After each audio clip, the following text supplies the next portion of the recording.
Les fables contiennent des vérités cachées et d'anciens proverbes. Et c'est le cas de l'histoire que je vais vous raconter aujourd'hui.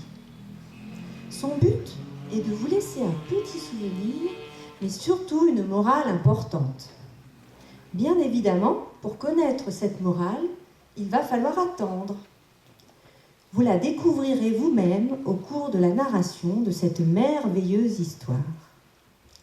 Laissez donc courir votre imagination et pénétrez dans une époque d'un roi et d'une reine, de châteaux et d'ogres, et d'un petit village où vivait un meunier avec ses 3 fils, un âne et un chat adorable, rusé et intelligent.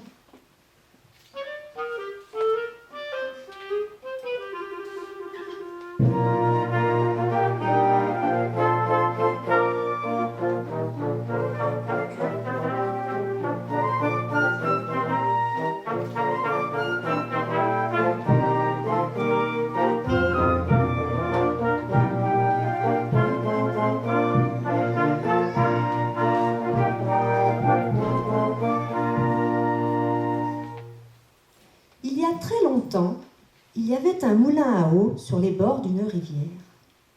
Le propriétaire et ses 3 fils travaillaient dur. De l'aube au coucher du soleil, ils devaient moudre le blé pour les habitants d'un petit village voisin. À la mort du vieux meunier, le partage du patrimoine fut vite accompli. L'aîné eut droit au moulin, le second eut droit à l'âne, et le plus jeune dut se contenter du chat.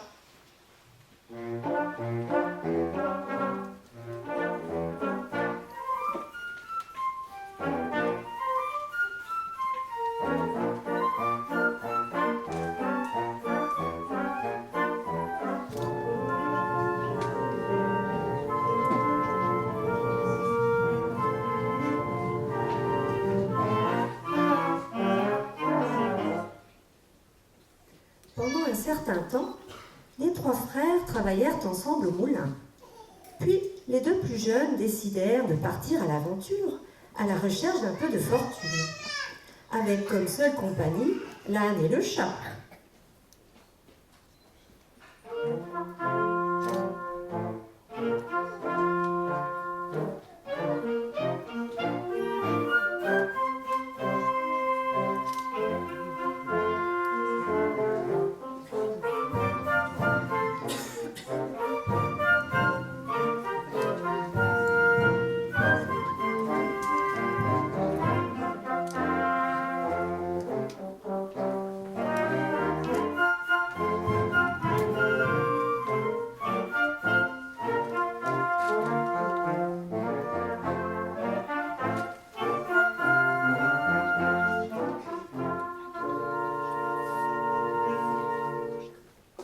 Au bout de quelques jours de marche, ils arrivèrent dans une petite ville. Le moins jeune des 2 frères décida de s'y établir et de travailler pour un boulanger. Le plus jeune, désormais seul, repartit pour de nouvelles aventures.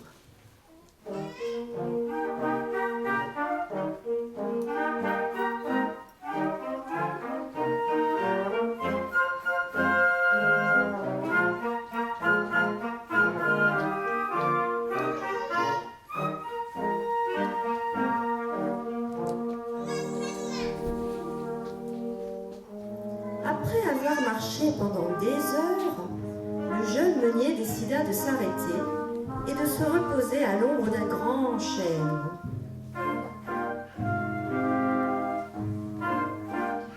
Eh oui, pensa-t-il, désormais je suis seul.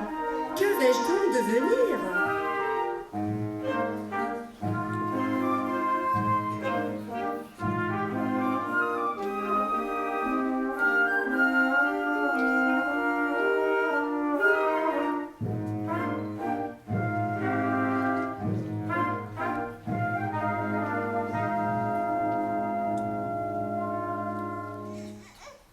Pendant qu'il ruminait ses pensées, il se mit à parler à voix haute. « Pauvre de moi, comment vais-je faire sans travail, sans amis et sans nourriture ?» Le chat, qui jusqu'alors était resté aux côtés de son maître, se mit à bâiller, à s'étirer, puis se mit debout sur ses pattes arrière et s'adressant au jeune meunier lui dit « Ne vous affligez point. Si vous avez confiance en moi, vous ferez fortune. »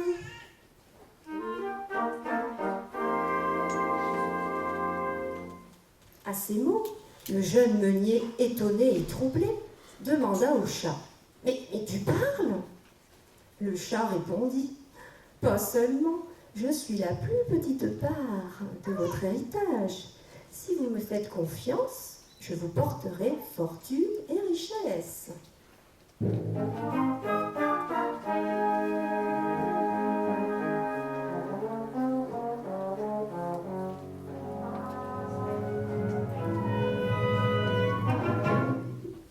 Mais que dois-je faire ? Ajouta le jeune homme de plus en plus surpris et confus. Vous n'avez qu'à me donner un sac, un chapeau, une paire de bottes, et je m'occuperai du reste, lui dit le chat.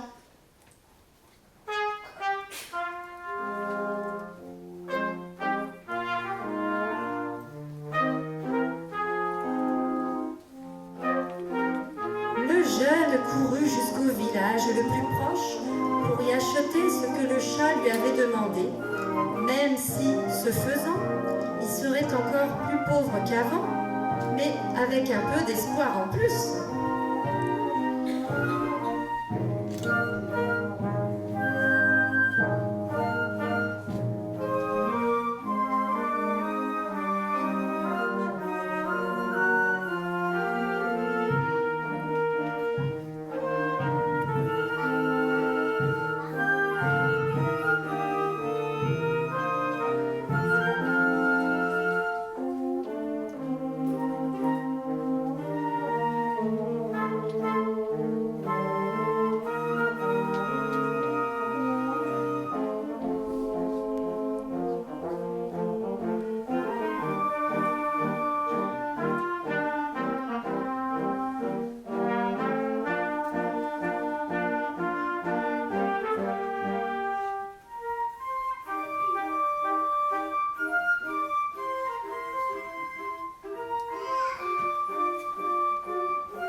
Au retour de son maître, le chat satisfait enfila ses bottes, prit le sac, mit son chapeau et se dirigea vers le bois. Il ouvrit son sac, y déposa du son et des laiteron et attendit ses proies. Très vite, faisan et lièvre accoururent pour en manger le contenu et par là même se fourrèrent dans le sac. Et d'un trait, tac, le chat referma le sac. Orgueilleux de sa proie, il s'en alla chez le roi. Le long de la route, il cueillit aussi des champignons et des fruits. Arrivé enfin au château, il demanda de rencontrer le roi.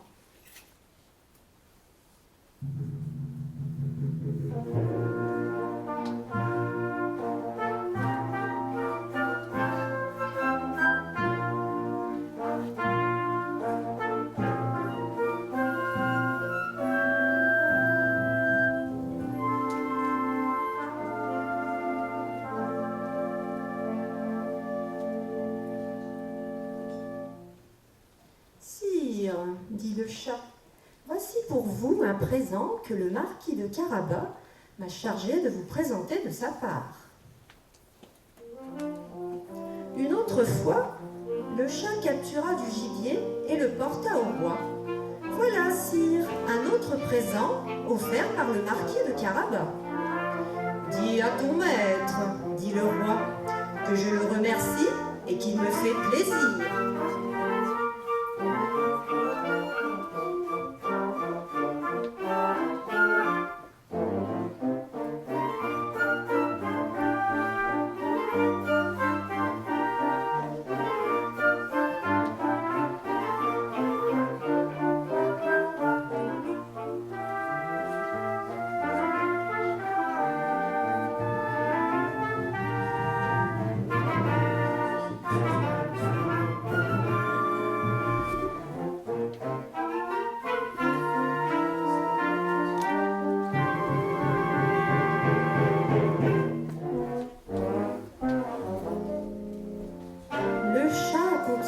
Pendant plusieurs semaines, à porter des présents de toutes sortes au roi, tandis que son maître, ignorant tout, commençait à s'inquiéter. « Écoute, chat, lui demanda le jeune meunier, que puis-je faire? J'en ai assez d'attendre. »« Attendez, attendez, répondit le chat, l'heure n'est pas encore arrivée. » Pendant ce temps, au château, le roi, qui avait envie de connaître ce mystérieux et généreux marquis de Carabas, demandait à chaque fois au chat de rencontrer son maître. Et comme réponse, le chat inventait toutes sortes d'excuses. Le marquis est occupé, ou bien il est en vacances, ou encore il n'est pas encore rentré de son voyage d'affaires. Le roi croyait de plus en plus que ce marquis était un homme riche, généreux et important.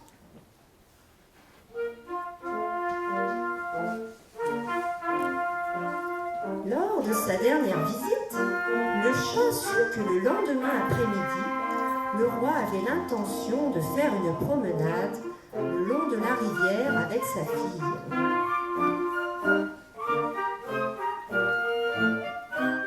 Une idée trotta dans la tête de notre ami le chat botté, lorsqu'il entendit dire que la fille du roi, une très belle princesse, aurait accompagné son père durant la promenade.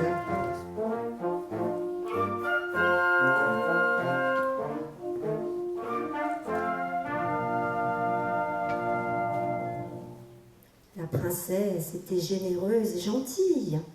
Elle était connue et aimée dans tout le royaume.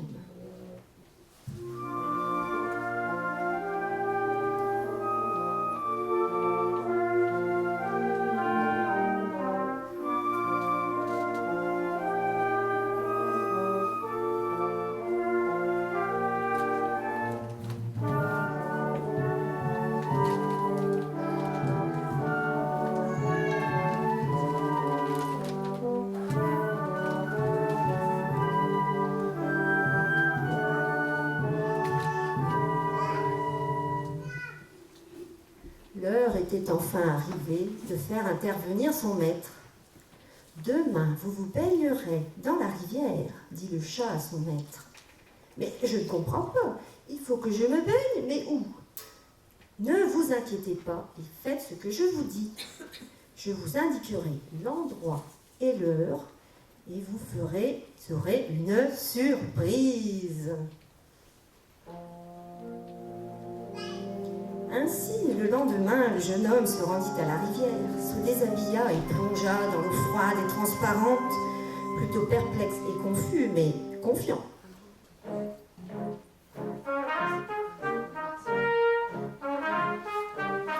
Le chat ramassa les vêtements de son maître, les cacha sous une grosse pierre et attendit. Pendant ce temps, le chat entendit au loin le carrosse du roi arriver. Le chat se mit à courir à l'encontre du roi et d'une voix désespérée cria « À l'aide, garde! Accourez! Le marquis se noie! On lui a volé ses affaires et ses biens, puis il a été jeté dans la rivière! Au secours! Par pitié! À l'aide! Courez! Vite, vite! »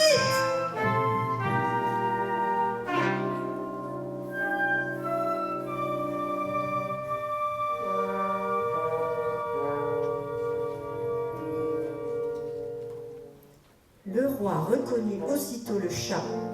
Il ordonna à ses officiers de le sauver immédiatement.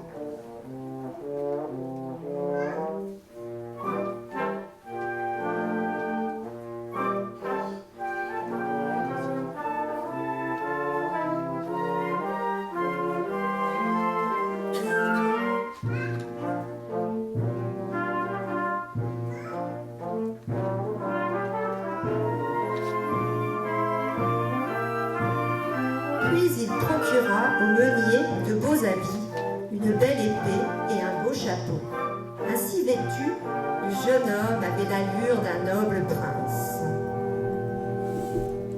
Entre-temps, la princesse, curieuse, descendit avec grâce et fut charmée à vue du marquis. Le jeune homme, encore plus émerveillé, s'approcha d'elle, lui baisa la main avec douceur, la regarda avec admiration et fit la révérence à sa majesté. Le roi ne put que remarquer les manières raffinées et galantes de l'homme, au point qu'il décida de l'inviter au château.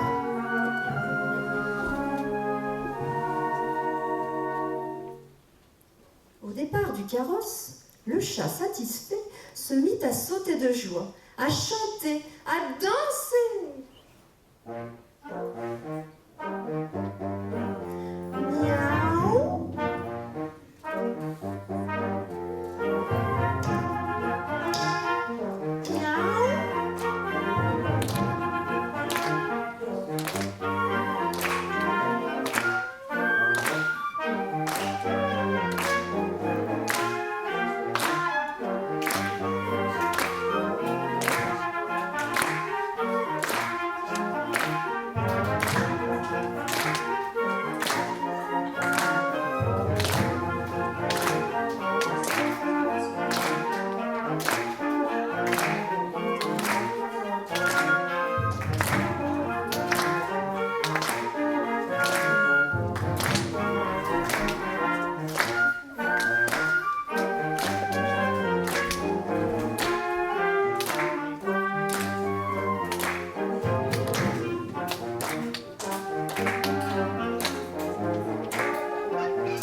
De passer au plan suivant. Ainsi le chat se mit à courir le long des prés et des champs de blé. Et dès qu'il vit des paysans, il leur dit en criant: « Bonnes gens, dites au roi que ces champs appartiennent au marquis de Carabas. Si vous faites ce que je vous dis, je vous récompenserai et vous serez libérés de votre méchant maître. Mais attention, obéissez-moi, sinon vous serez punis. »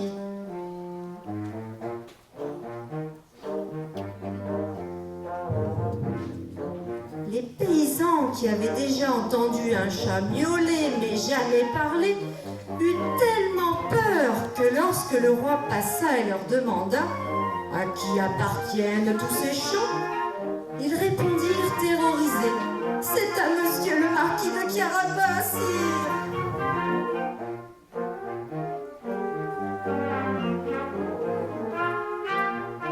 Le chat continua à courir au-devant du carrosse, à travers prés et champs, et à ordonner à toutes les personnes qu'il rencontrait de répéter les mêmes mots. Tous, au passage du roi, répondaient de la même manière. Les champs, les prés, les collines sont au marquis de Carabas, sire. Le chat, bon et rusé, après un long chemin, arriva au pied d'une colline.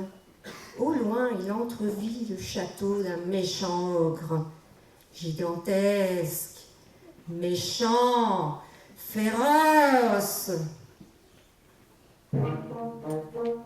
Et oui, cet ogre était le propriétaire de toutes ces terres et obligeait les pauvres gens à travailler dur pour lui.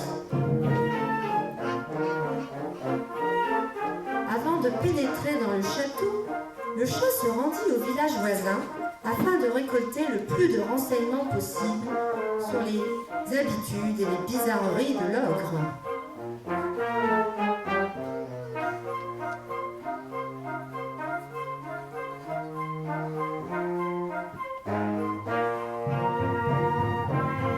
Puis, prenant son courage à deux mains, il se dirigea vers le château.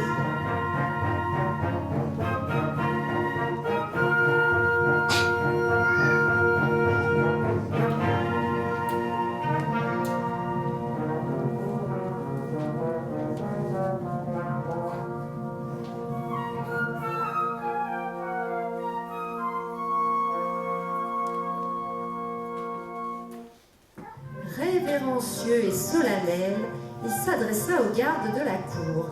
« Je viens de loin et je désire faire la connaissance de votre bon maître, dont la réputation vient bien au-delà de ces terres. » À ces mots, et sans hésitation aucune, le chat fut conduit devant l'ogre. Lorsque l'ogre apparut, la pauvre bête fut terrorisée. Le chat fit un bond en arrière et le fixa avec effroi. L'ogre était un géant de 2,5 mètres, couvert de poils, avec une abondante chevelure brune.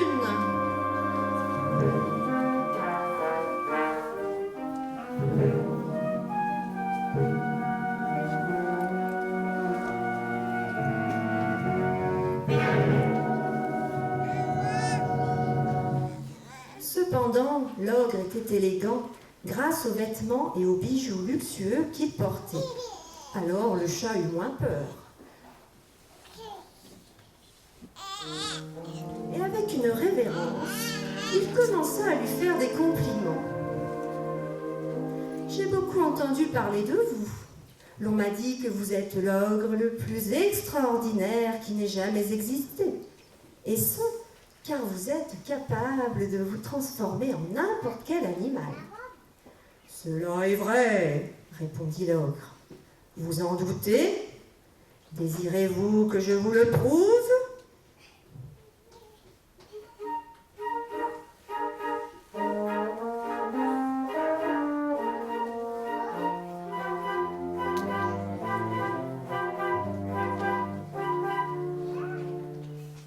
Bien sûr, dit le chat. Pourriez-vous vous transformer en lion ?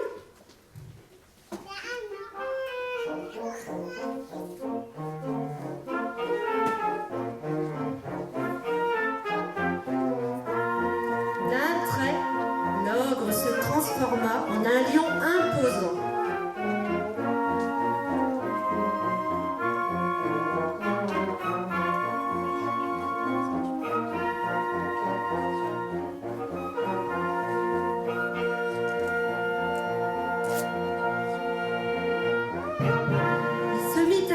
De plus en plus fort et à courir après le chat.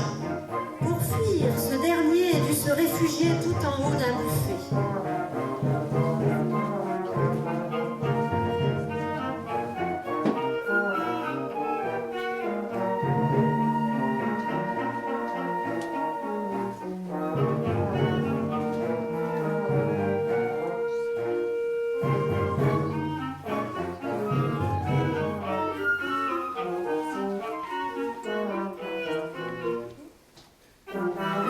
Sautait, rugissait, courait furieusement dans toute la pièce.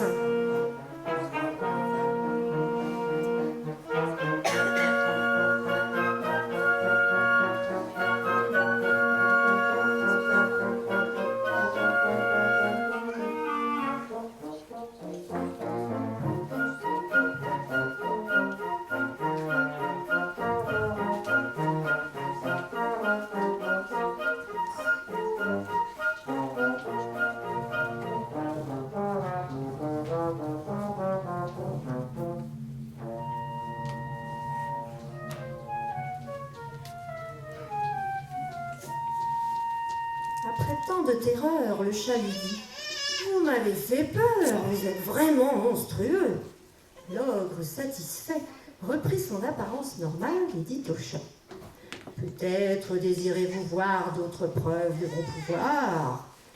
Rusé, le chat lui répondit. Je vous sens ce regret. Je suis curieux de voir si vous êtes capable de vous transformer en un petit animal. Oui, comme une souris.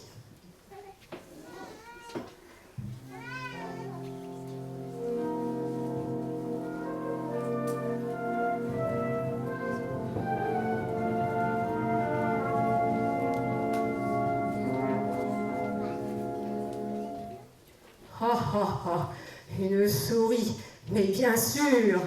Et voilà, en une seconde, l'ogre devint une minuscule souris et se mit à courir et à couiner dans tous les coins de la salle. Le chat le regarda en souriant, lui sauta dessus et le mangea d'une seule bouchée.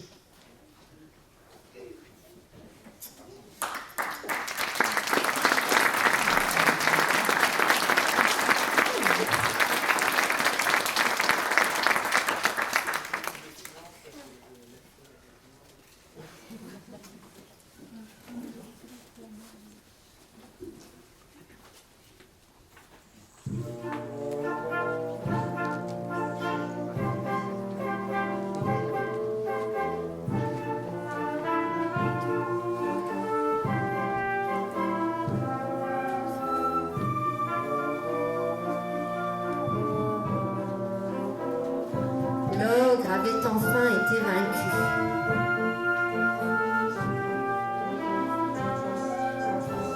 Les sujets de l'ogre, ses valets et femmes de chambre, ses gardes et sa cour, étaient surpris, incrédules, mais tellement heureux qu'ils annoncèrent à tout le peuple la merveilleuse nouvelle. Oyez, oyez, bonnes gens, le méchant ogre a été tué. Vous êtes libres grâce au courage du marquis de Carabas, homme rusé, courageux et généreux.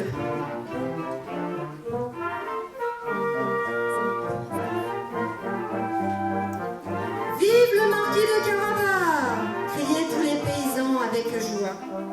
En un clin d'œil, le chat fit préparer un somptueux banquet avec nourriture et vivres à volonté.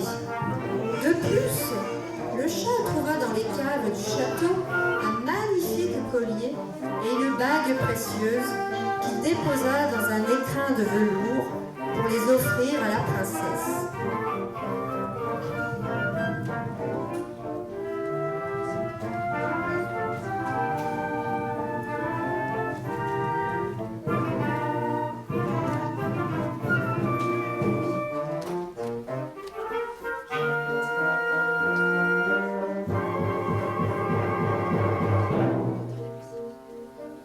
Se plaça sur les marches du château et attendit l'arrivée du roi.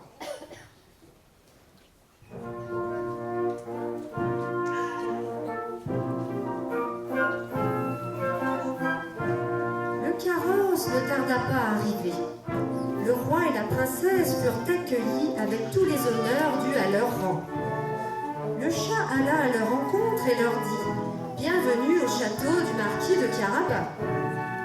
Et en s'adressant à la princesse, « Princesse, au nom de mon maître, je me permets de vous offrir ce gage d'amour. » Il lui tendit l'écrin et avec stupeur et émotion, la jeune fille le remercia.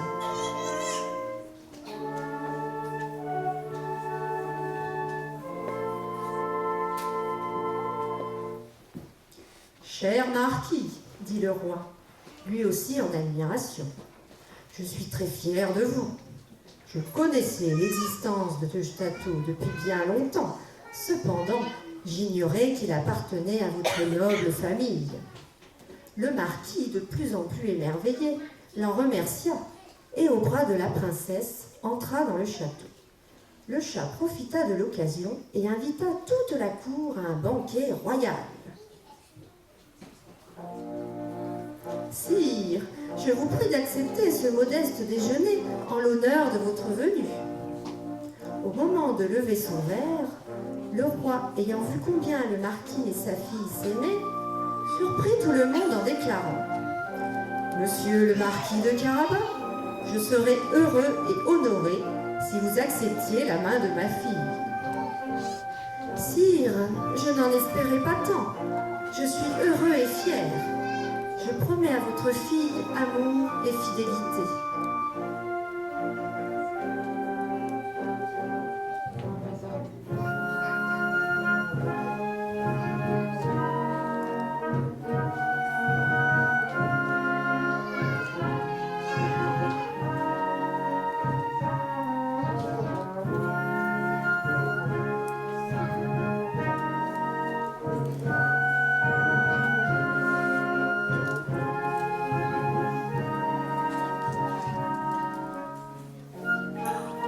Quelques jours plus tard, les noces furent célébrées en grande pompe. Vous ne le croirez pas, mais l'honneur d'ouvrir le cortège nuptial fut réservé au frère du jeune marquis, toujours resté dans son cœur. Puis, suivaient le roi et la reine, les jeunes mariés, et enfin le sympathique chat, pourvu de ses bottes, d'une épée et d'une cape. Les deux jeunes mariés vécurent longtemps et heureux.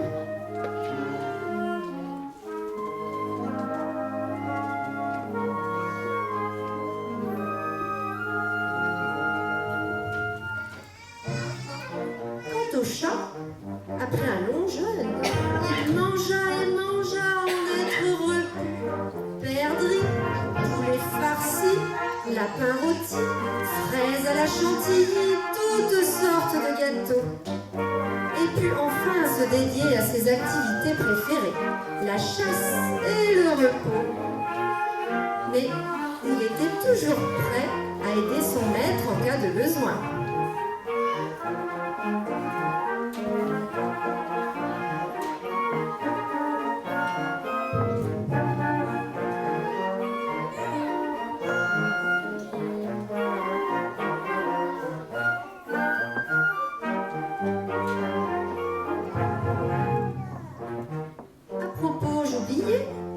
Au cas où vous ne l'auriez pas encore deviné, la morale de cette histoire est la suivante. Peu importe si chat ou chien, si grand ou petit, si beau ou laid, celui qui trouve un ami trouve un trésor. Un trésor. Un trésor.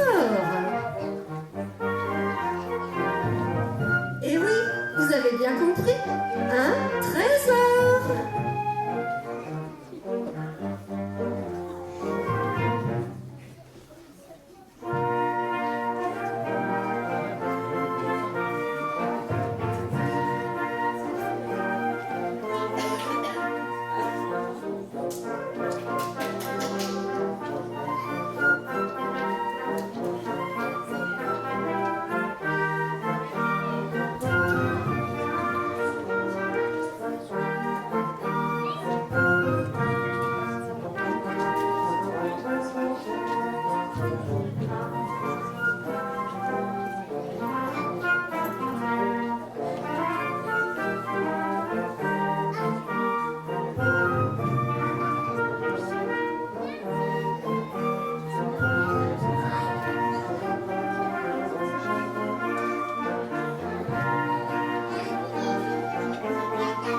Thank you.